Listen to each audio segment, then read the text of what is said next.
Kecelakaan bisa menimpa siapa saja dan di mana saja, mulai dari kecelakaan besar seperti kecelakaan di jalan raya, hingga kecelakaan kecil yang biasanya terjadi di rumah. Jangankan untuk kecelakaan besar seperti tabrakan di jalan raya. Untuk kecelakaan kecil seperti anak tersedak saja, sebaiknya kita tahu cara menanganinya.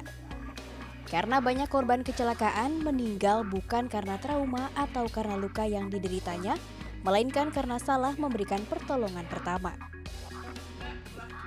Dan untuk mengedukasi masyarakat mengenai pengetahuan dan keterampilan dasar memberikan pertolongan pertama pada kecelakaan, sejumlah lembaga pun rutin menggelar pelatihan Basic Life Support atau biasa disebut bantuan hidup dasar.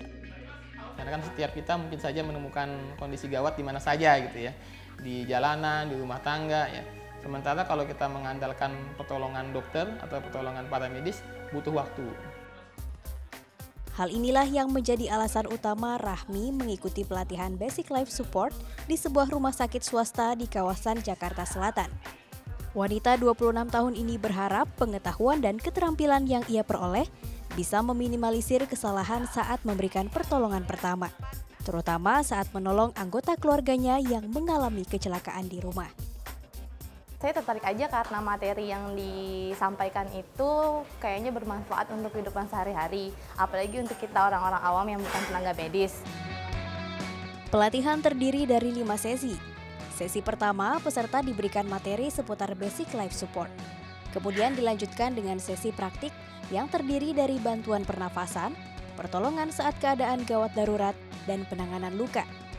Saat praktik, peserta seolah-olah dihadapkan pada situasi gawat darurat di mana mereka harus menolong seseorang yang mengalami kecelakaan.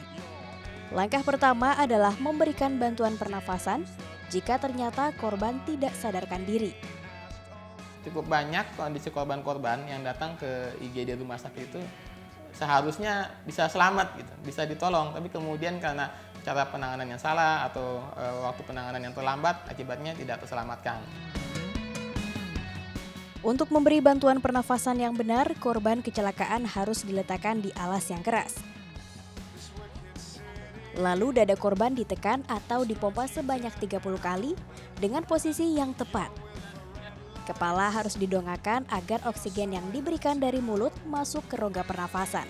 Ya, tadi pelatihannya bagus sekali ya, bermanfaat, apalagi saya yang baru punya baby saya 7 bulan. Tadi ada pelatihan tentang makanan tersedak. Menyadari banyaknya manfaat yang didapat, sudah seharusnya lah pelatihan seperti ini diadakan sesering mungkin. Sayangnya saat ini baru beberapa lembaga saja yang rutin mengadakannya. Untuk mengikuti pelatihan ini, kita bisa mendaftar secara berkelompok ataupun pribadi.